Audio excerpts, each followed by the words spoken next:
My name is Janelle Codiani. I'm the Executive Director of ātac, Downtown Arts and Music, formerly known as Amazing Things Art Center. We're in Framingham, Massachusetts, just outside of Boston. We are a small visual and performing arts center, currently experiencing ourselves in this moment. And it has called upon our creative resources greatly, of course. And this is one of the ways that we're keeping our visual arts program alive. We're kind of doing something a little bit more intimate and a little bit more process oriented. And we have a series, couple of these talks every month. And we have artists that are writers and comic book illustrators and musicians, painters, all different kinds of artists who are just speaking to an aspect of their process that excites them. We have a bunch of other things that go on at this center as well, and you can find out about all of those events at atac160.org. We have feature music events, and we have our annual gala coming up in just a couple of weeks. That's called Party in a Box, and it's local oriented. You have a box hand delivered to your door, filled with treats and surprises, and evening's entertainment. It's a gala style event. So I encourage you to go to the website, check that out. If you are an artist or you know of artists you think have an interesting process to share, please send them along to our website and they can see how to apply that way. Hold all of your local small art centers close to your heart and check in with them and see what you can do to be a part of sustaining programming while we all move through this together. About tonight. So in just a moment, Marty is going to talk with us about a bit of his process.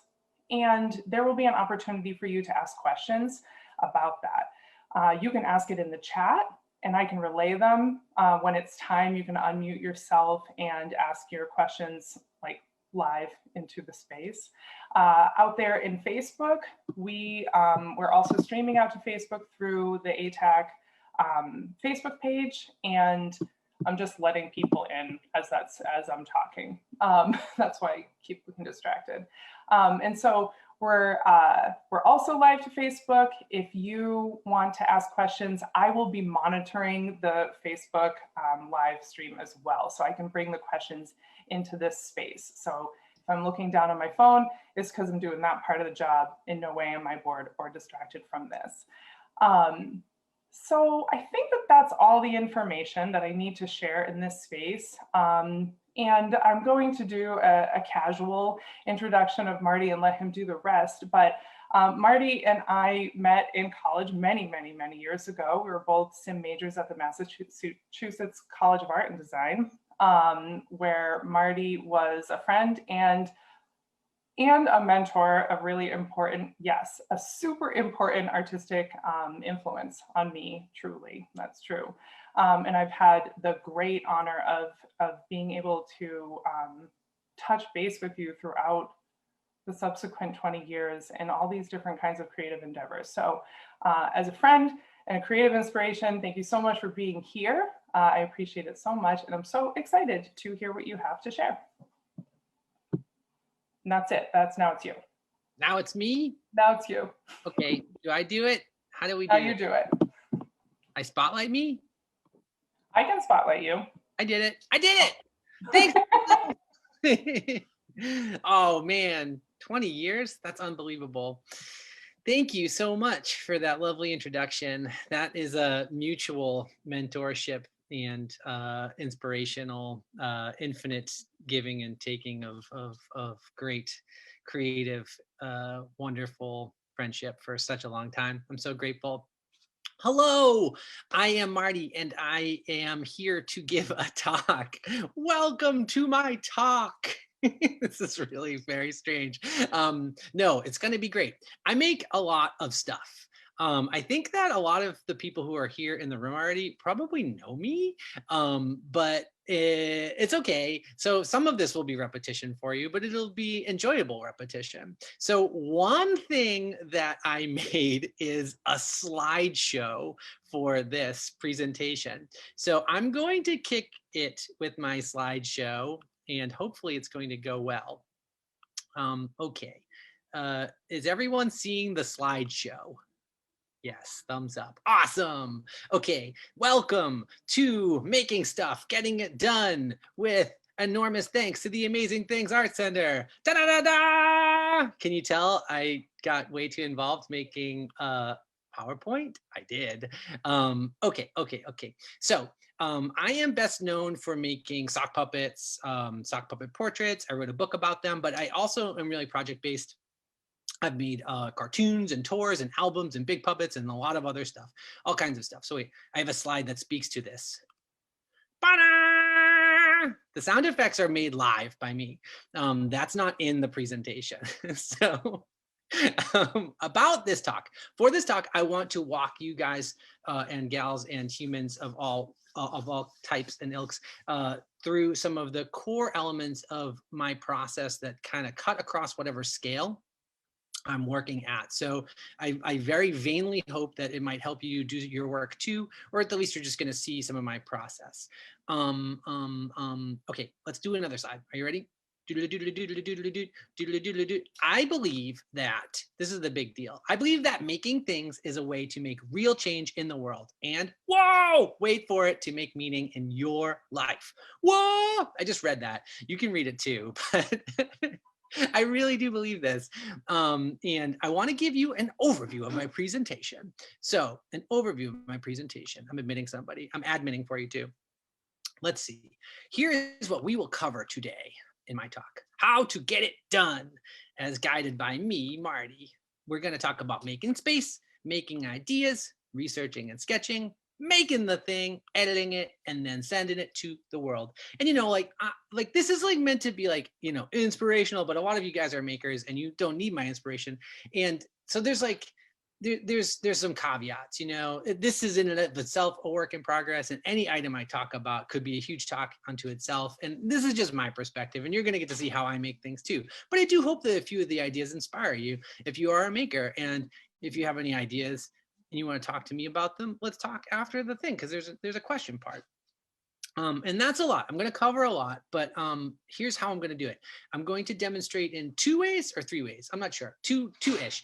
First, I'll be showing you examples of current projects or bigger projects I'm working on, but I'll also make a puppet while I do it. So I hope that I'm demonstrating that there's like some common ground in creative practices despite the scale. It's like an idea. It's an idea. So, all right, we're just going to get into it. We're getting into it. Okay. So I have quotes. I know it's really nerdy to have quotes, but I love them. I use inspirational quotes all the time. And if any of these are like not attributed properly, let me know. Okay, Maya Angelou, you can't use up creativity. The more you use it, the more you have. Am I right? I am. She is. Yes. Okay. So I also have hot tips throughout this. Hot tip number 1, despite what I'm doing, which is multitasking, I don't advocate that you multitask. I actually think that it's counterproductive to do so. I'm going to be making a puppet while I show you new projects and describe how to inspire to make things. It's a lot, but I think it's fun. Okay, we're getting right into it. Idea number 1, and this is actually, I think that one of the biggest things for me is the idea of making space to make things. And when I say that, I mean not just like finding a physical space, but I mean a mental space and space on your calendar. And like, I think it's really, truly important. If you're going to get creative, you need a space to do it. And it's physical and it's mental. It's physical and it's mental, like hammocks and napping. The two are bound. Did that make sense? Anyways, find a physical space that suits your needs and inhabit it and make it a committed space. And I know that that's not possible for everybody, but even if it's a tiny corner, make it yours and have what you need there too. So have what you need on hand. And finding a mental space, it really goes hand in hand with finding time. Take a breath and carve out an hour or 10 minutes and know that that hour or that 10 minutes is really yours. And like, honestly, this is really, I think, the biggest tip that I would give to there's 2 big tips in here, and this is one of the biggest ones. Making space is so important. And you have to know that even if it's 10 minutes, the time you give to prioritizing your creativity, it's going to make you a better like mom or dad or accountant or golfer or whatever. Like give yourself that time, make that space. All right, we've been on this slide for too long. You hear my voice. Let's go to another slide. Hot tip. Oh, that's the hot tip. If you want to create, you must make space for it. We got a quote here. I love quotes. You can get help from teachers, but you are going to have to learn a lot by yourself, sitting alone in a room. Teddy Geisel, also known as Dr. Seuss. I'm going to stop the share for a second to show you MySpace, not the old social networking platform where I actually do work. This is my studio. I'm in it. It's also part of my apartment. I have all sorts of things here. I have books that I use. I have like bins, motion morning, by the way, bins with sorted sock puppet items. I have a whole wall dedicated to toy instruments. I have maps and drawings. But this space doubles as my dog's bedroom and where I teach infants and toddlers 4 days a week. So, you know, I'm making the most of it. But I've made space and it's really important to do so. So, well, the first thing that I'm going to be doing in my space is getting all of my stuff together in it to make a puppet. There's a puppet cam too. I don't know if we can see it. It's somewhere. Anyways, here's some sock bodies. I'm going to take like 3 sock bodies and we'll end up like choosing later. That'll be part of it. And these are already prepped. They already have a hard mouth and some fluff on the top of their head. So they should be live on the sock cam now. Okay. So that's the first real life thing that I'm highlighting. All right. I need to get back to the slideshow. Are you ready? Are you ready to get back to the slideshow? I feel strange that I am talking to myself, but I'm talking to many people at once, but I'm embracing the moment. Big idea 2. Now this is funny. This shows that I didn't really edit this presentation. My second big idea is making ideas, but like, okay. It's the question that everyone gets asked, I think, which is like, where do you get your ideas? And, you know, let's see, how did I do this part? Oh, idea fuel. Ideas come from everywhere for me. And let's see what I did next. Oh, good. We got a quote. Let's see what we got. The soul should always stand ajar, ready to welcome the ecstatic experience. Emily Dickinson. Heard of her? Favorite. So yeah, let's talk about idea fuel for a second. So some of where I get my ideas is indeed everywhere. I go for walks, I go for bike rides. I make sure I expose myself to art and experiences that I would not normally expose myself to, but I also drink very deeply of things that I already know that I love. And that's all fuel for the ideas. And I encourage you to stop and look and listen everywhere because ideas are truly everywhere. However, I do think that we can refine this idea more in terms of how I make ideas. And I think a lot about this kind of like balance between play and practice to get myself places. And I will use an example, which is my sock puppet portraits. So my sock puppet portraits are this thing that I'm probably the best known for. A lot of folks probably from this know me from it or something like that. They're framed photographs of sock puppets that I made. There's the Baron Claudius von Cudgel, Lilith Lollybottom, Spot the Dinosaur, and me selling them. And so the sock puppet portraits, yeah, I've been selling them for years and years. And people often ask, like, where did that idea come from? And you know, in some ways it's one of those magical ideas where I think it's like it existed before I even found it. Like I like chipped it out of the mind ether or whatever. But also I really do think it came from a combination of play and practice. And like I was playing with socks in a very real way, which is such a funny thing to say out loud. But I was making tons and tons of sock puppets. I was making one a day for 30 days, and I was playing with using a scanner as a camera. And so you can see how that becomes a fusion of play and practice, because I started by just like putting these things together, but then I started repeating it. So it was a combination of play and practice. And then I put these things together, I combined them and put them into little frames and started giving them stories, and a whole world grew out of that. And that's how I found the sock puppet portraits. And that did feel like a magical inspiration. But the thing that I want to say is, and this is like one of the really big points, like I'm going to keep like saying like big point. And this is like one of the really big ones, is like, I do think that there is a kind of like an inspiration myth that we are sort of, I don't know how to put it exactly, but what I want to say is don't wait for inspiration to do things. You know, there's not gonna, sometimes you're gonna get lucky and like a magical beam will hit you and you're gonna spend the next decade doing that thing. But more often than not, getting the thing done is really, I think, about putting in the time. And that's creative work too. But like, don't wait till you're in the zone, you know, sit down and stare at the screen or the guitar or the ball of clay. Like, and that's part of having given yourself time. And I try really hard to do that and make it a habit. You know, it's part of my life to make things, and I've made my life better because of that. So that's what I believe anyways. Again, this feels strange to not have the opportunity for you guys to be like, oh yeah, I think that's interesting, Marty, but a counterpoint. But anyways, I guess we'll get there. So I'm going to share my screen again. I'm wanting to not have you guys have to see slides all the time too. So I'm jumping back and forth. Let me know if it's disorienting. You can't let me know if it's disorienting because I can't hear you, but that's okay. That's okay. It's great. That was a good quote. That was a Stephen King quote about getting the work done. You guys probably read it. Hot tip coming at you. Make it a habit. Inspiration will follow. And I just wrote that song while I was talking. So, you know, I mean, what was I saying about inspiration? You know, there it was. That was gold. Anyways, big idea part 3. Researching and sketching is a huge part of my process. And I put them together. I thought a lot about like just making this part called sketching, but I wanted to talk about how I do research when I do projects. And let's see.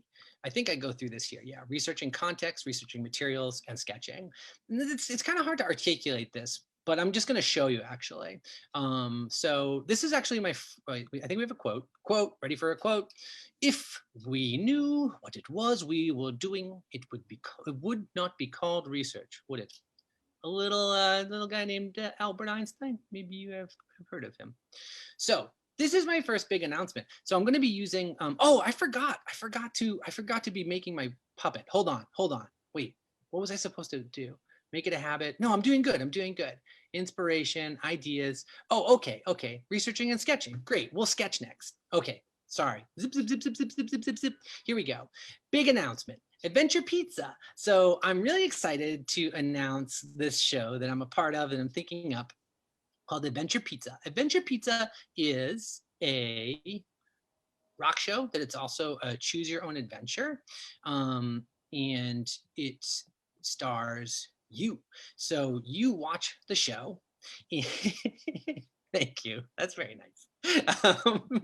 So you watch the show and you that now I want to talk to you guys. I'm getting little chat bubbles of people being like, good job. And that's really nice. I like that. That's very nice. That's very helpful. Adventure Pizza. I have an interruption. If people are in a quiet space where they are aware that they won't have like noise, you can unmute and then we can have like the normal sort of sound response of like, yes. If you want that, Marty, that's totally fine. Whatever works for you guys. I'm just being a weirdo. Like, it's fine. I don't, whatever works for you. I'm comfortable with that. Whatever you want. I'm just being strange. I'm being self-reflexive. But I'm having a great time. Thank you for the loving support from you lovely humans. So yes, I'm talking about Adventure Pizza. Adventure Pizza is a choose your own adventure rock show starring you. And so what happened was, It's being made by Monsterface Industries, which is me and my awesome friend Dan Brennan and so many other musicians and artists. And so it's being made by us in collaboration with Lee Walter, who is an amazing human who is here, and she's a director and she is the best, and she's also in the other room. And we are working on that together. We originally envisioned it as a stage show, a big rock show, but quarantine hit and we started to think about it as a Zoom-based show or an internet-based show. So I want to show you guys some of the sketching that we did for that. So I'm going to go back into the little presentation and show you like the sketch process.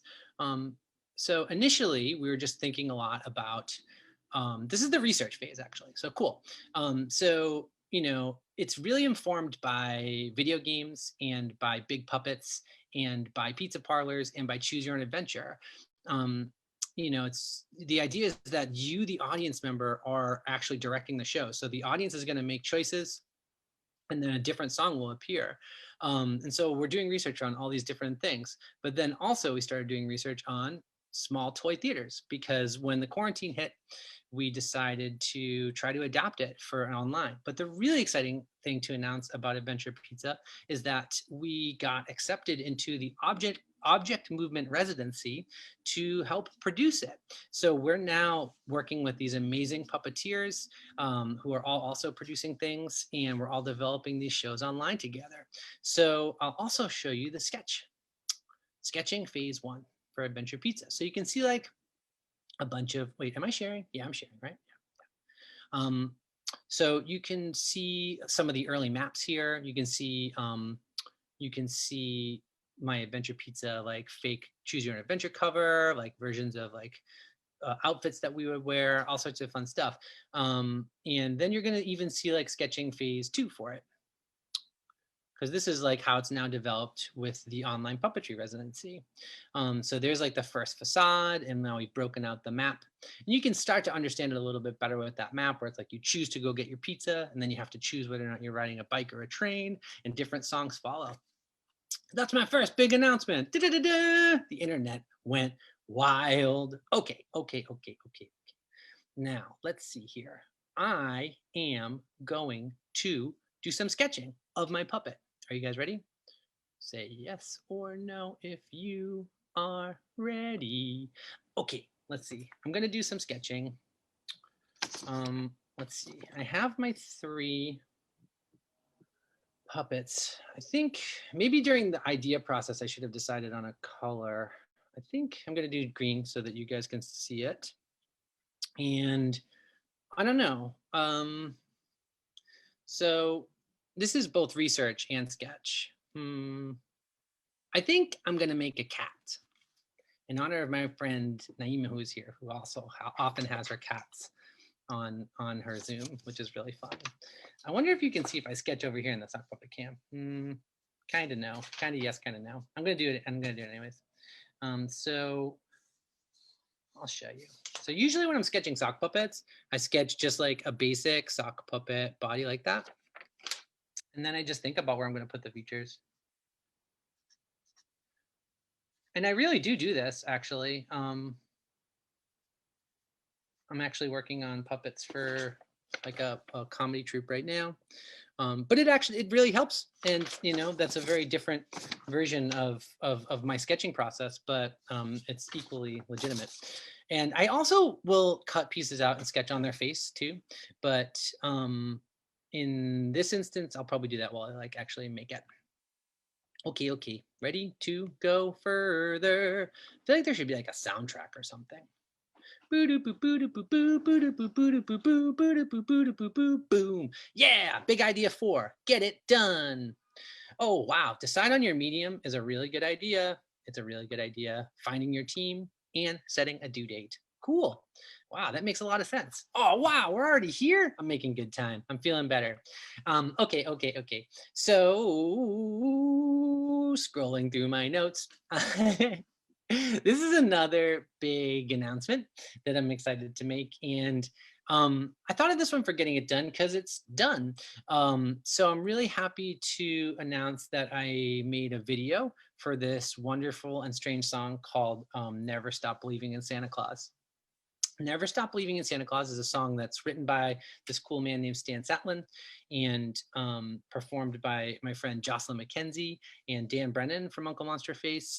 Jocelyn's amazing, by the way. Plug, she's got an album coming out. Support her Indiegogo right now. It's called Push. It's incredible. She's singing this song. We sort of helped arrange it, but you're going to hear her singing the lead and Dan playing all the instruments. But then Joss asked me to make a video. So I thought of this for this particular part because I had to decide on a medium, and I was like, I'll just teach myself to animate in After Effects. But that took a lot of research. And when I think about the idea of finding my team, I was just describing them. You know, that's in this instance, it's Joss and Dan. With Adventure Pizza, it's Dan and Lee. And I just want to say, like, collaboration is a big part of my work. It's amazing, and it has so many benefits. And at its best, you know, you're going to feed each other's creativity. I have one other aspect to getting it done that I'm going to talk about. But first, I'll just try to show you this video. You should. Oh, you know what? I'm going to stop the share for a second and then go back into the share. In order to change it so that I'm sharing my computer sound. Doo-doo-doo. And it's going to appear a little bit like there's going to be some frame jitter because we're sending it to you through Zoom. And I'm not going to show you the whole video. We'll just watch like maybe 30 seconds or something, just so you get an idea. And I'll talk about it a little more.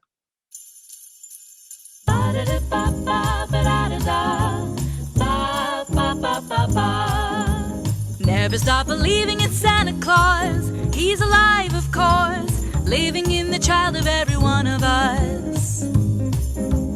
Teaching us a lesson that can never grow old. If you believe in surprise, you'll find a prize richer than gold.